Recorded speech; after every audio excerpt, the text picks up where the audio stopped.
what we considered yesterday was this kind of map.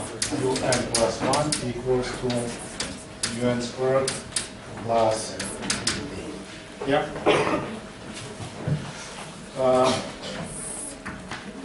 I just will write our main results. We will need it to consider the same map slightly different from slightly different perspective. So fixed points. Fixed points are solutions for this equation. And there were 1 plus minus square root of 1 minus 4a over 2. Yeah? And then we concluded that when a equals to 1 over 4, we have a fold bifurcation or tangent bifurcation. And stability. So what we found that u1, which is 1 plus square root of 1 minus 4a over 2, is always unstable.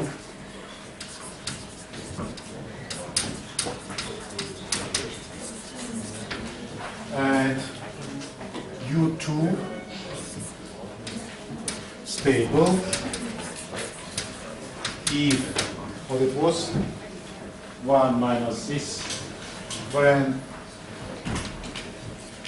a is between minus 3 over 4 and 4. That's what we concluded. You can find it from yesterday's lecture notes. Yeah. Then next part was about two-periodic solution. Two-periodic solution.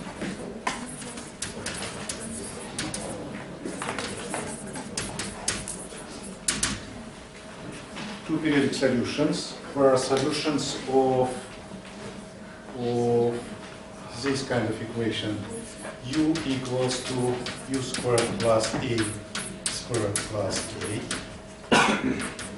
And we decided that u1 and u2 are solutions for this, plus u3 and u4 are solutions for, after factorizing this equation, you will have extra term. This was u squared plus u plus a plus 1 equals to 0. Yeah? Does it make sense? This is polynomial of fourth order. We find it roots for this polynomial, but two roots should be this. Two roots should be roots of this equation. Therefore, two other roots, we can find out that two other roots are roots of this. Yeah? And then what we found that these are stable if what it was, a plus 1 absolute value less than 4. It is what was derived yesterday. Yeah? Good. So why I need all of this? Because we want to extend this kind of problem. In what sense? Let us consider the same equation, zn plus 1 equals to zn squared plus c, I will call it. Now z and c are complex numbers.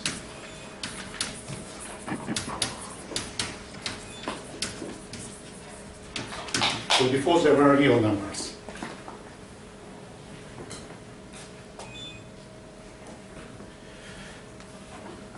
Pretty much same story, but we should remember that these are now complex.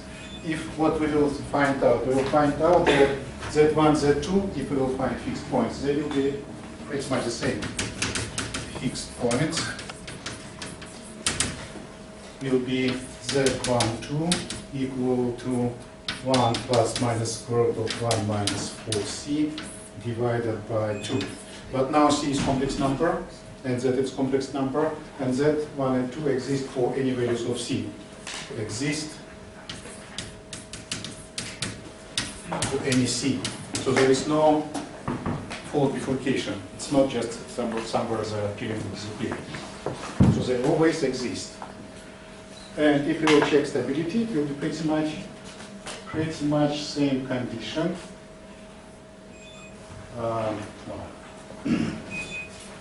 So again, Z1,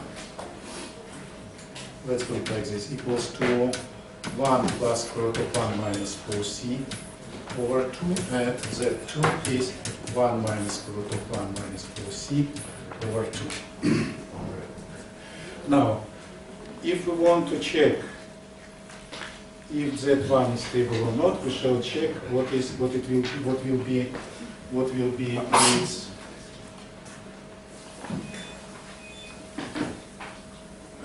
derivative of function at point Z1. Yeah. So f prime at Z1 is 1 plus square root of 1 minus 4c. And it is stable if absolute value of this less than 1. But it's always more than 1. Yeah? Is so what I'm always unstable. Why?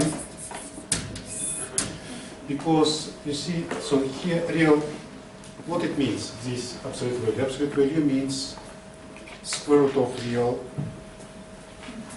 absolute value means square root of real part squared plus imaginary part. Yeah? For complex number. But what we have real part is already more than 1. It is 1 plus something. Let's say here positive real part. Make sense?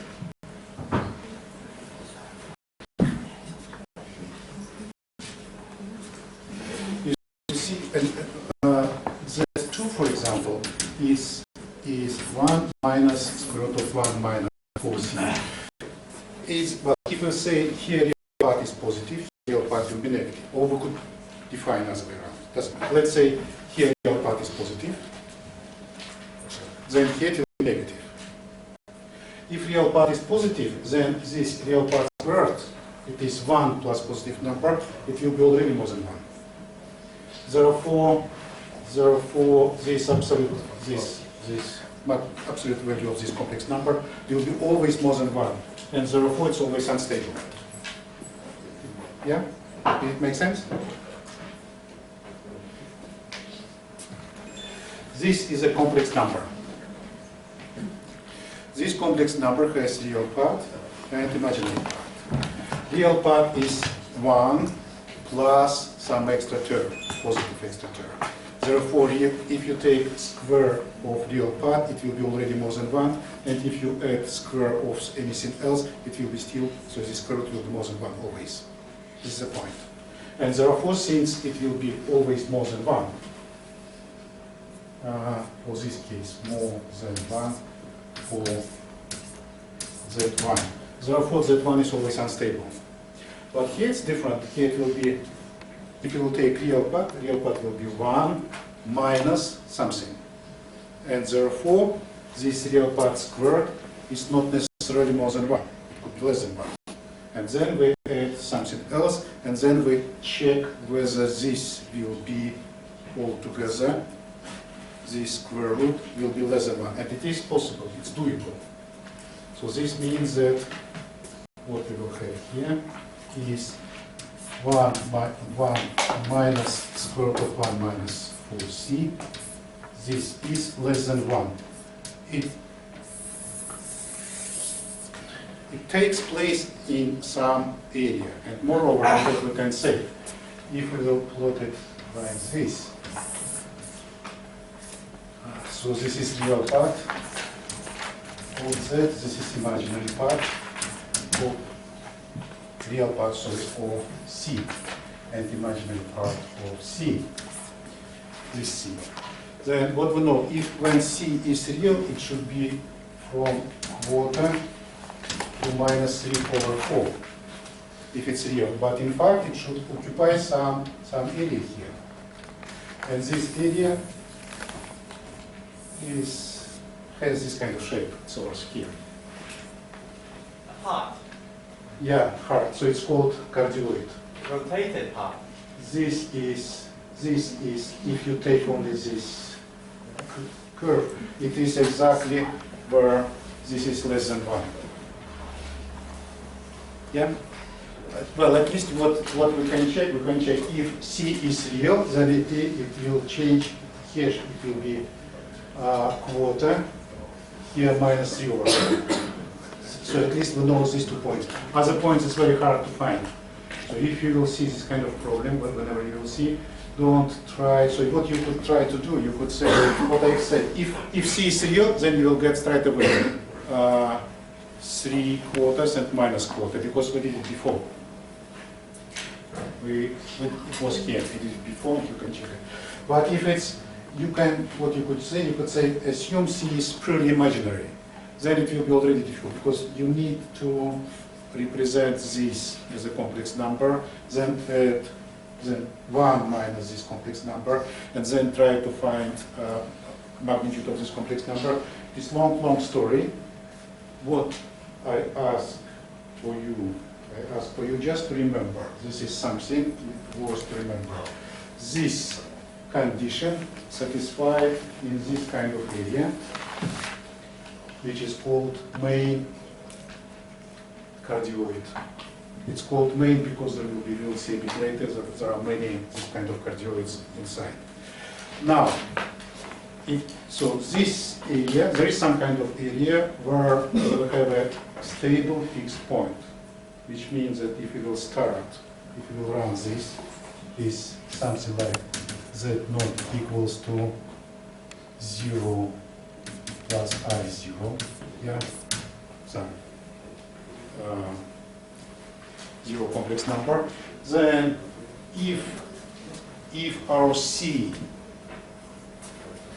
parameter C lies somewhere inside of this spot, of this cardioid, then we will get into, there will be fixed point where it was.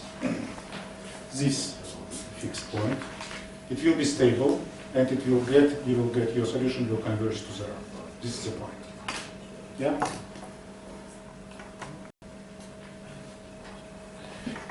You have this map, you start with this value z0 and check what happens to zn when n tends to infinity. Then your z will tend to this fixed point, provided that C is inside of this shape. Yeah? You got it. We can do the same with two periodics. Two periodic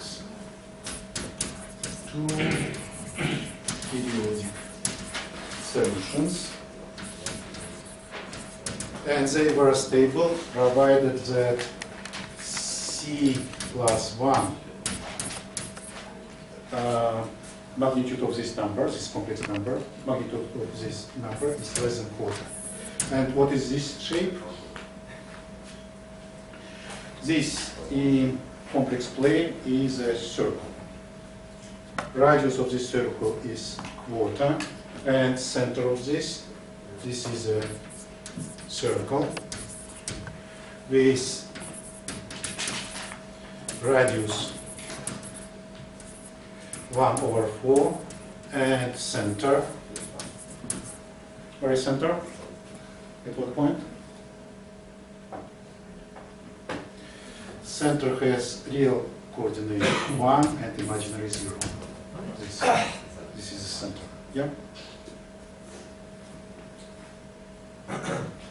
Make sense? Does it make sense? Yeah?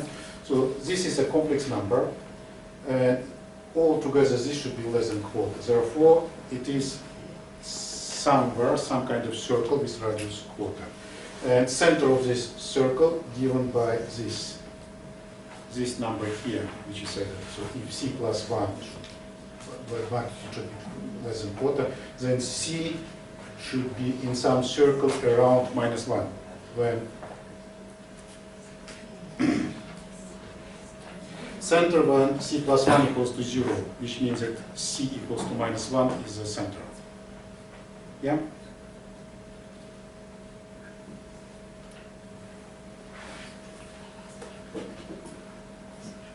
This circle. And you can check it, it coincides with the story which we had before, because two periodic solutions, when in real case, when we were considering this real case, they were stable between -3/4 and -5/4. We derived it yesterday.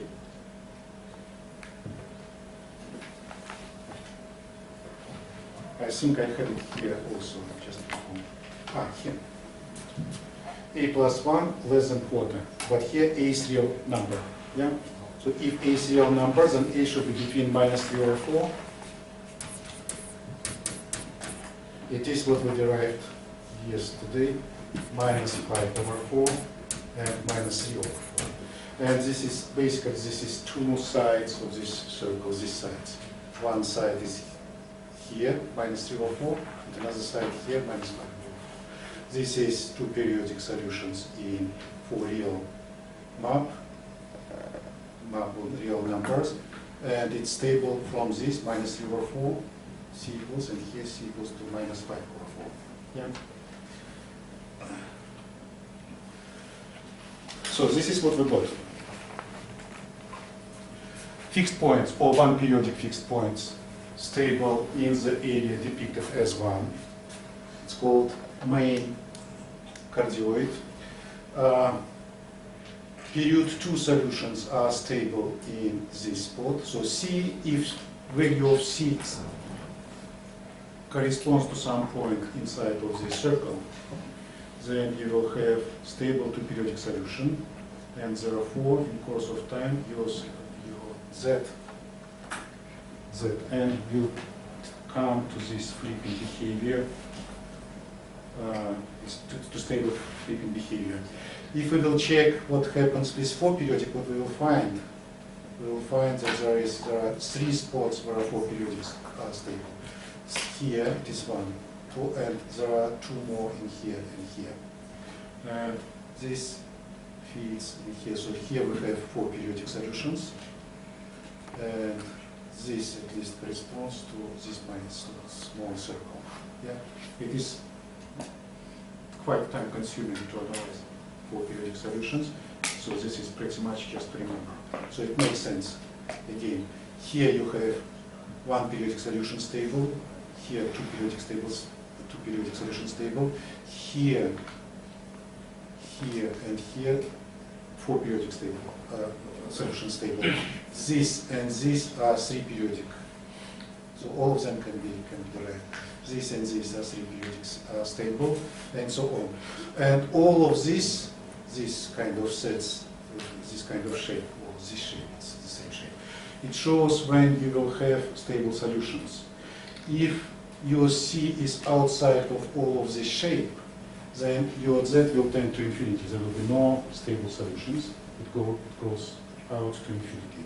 But if your C is somewhere inside of this black area, then it will converge to one of solutions. It could be just fixed point, it could be 2 periodic solution, it could be 5 periodic solution. So it will converge to something, and it will stay away from infinity. This is the point.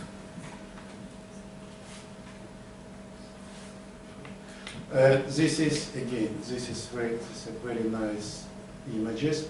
So this kind of structure, where our solutions have, when this map has stable solutions, and this means that the solution of this is not tending to infinity, is represented again by this kind of structure, and this structure is called Mandelbrot set.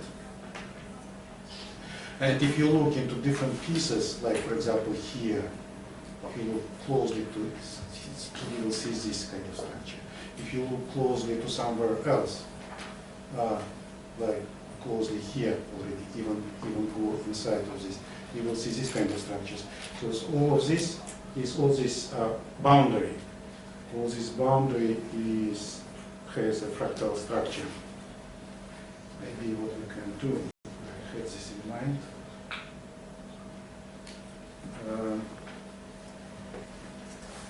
Just a minute. It's very difficult to describe what is going on there, but it will be much easier to see how it looks like.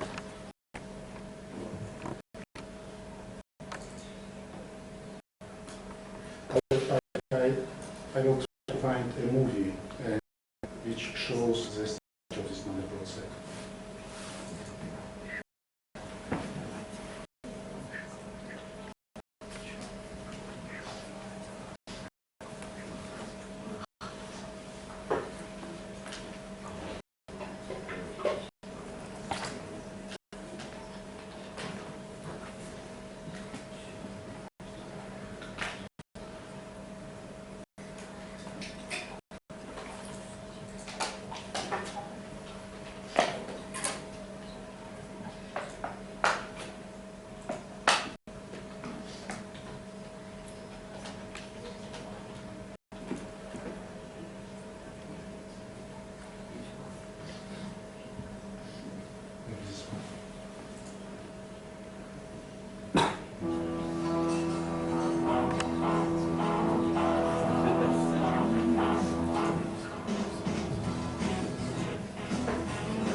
It's very spectacular.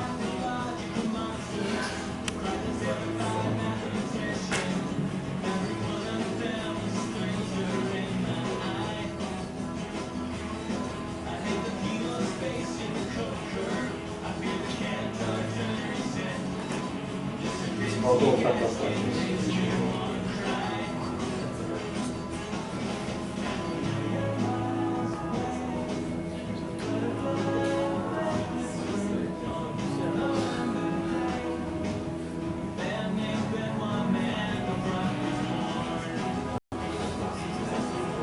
So you just zoom in and you see same and the same again. You see this cardioid, it is mapped in all possible states.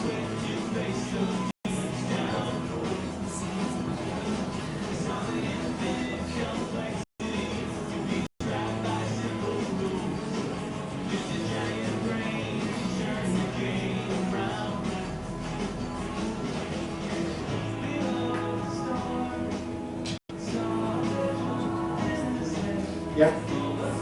So you got a message. Good. There are quite a few movies with Mandelbrot sets. You can watch them later at home. Yeah? Good. So,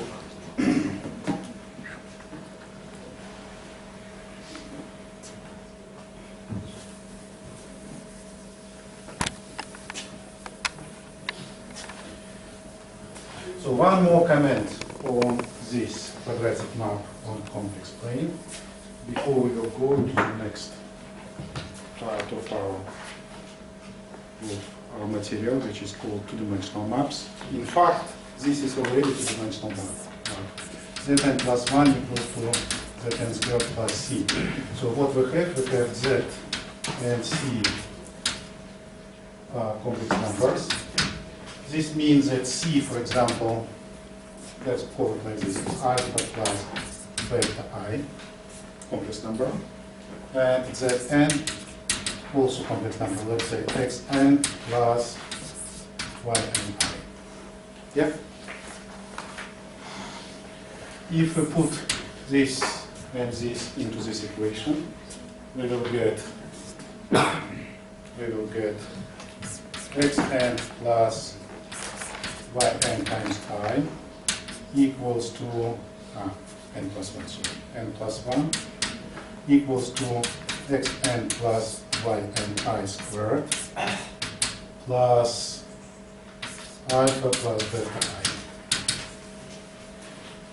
I. So open brackets, it will be xn squared minus yn squared plus 2xn by n plus alpha minus beta I.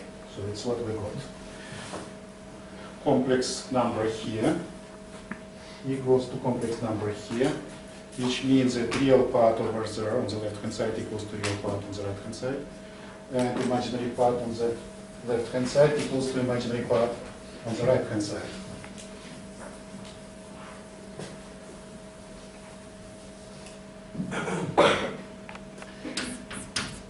For real part, xn equals to xn squared minus yn squared plus alpha, and yn, imaginary part, everything multiplied by, so by I here should be equal to everything multiplied by I here.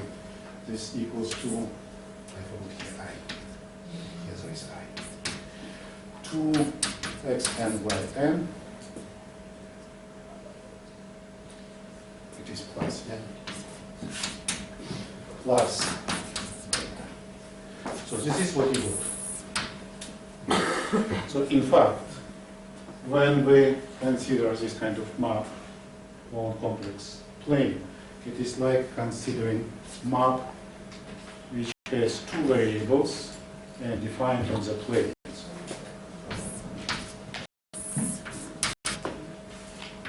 So you start from this point, for example,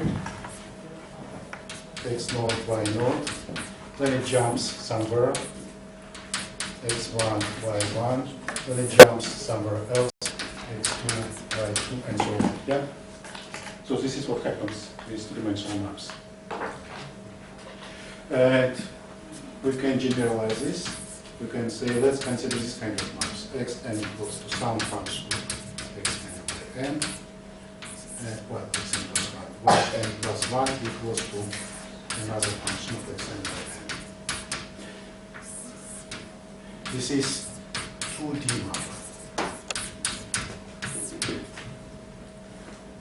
And this is what we will study for. Excuse me, should it be xn plus 1 there? X and R here. X plus 1, y plus 1. Thank you.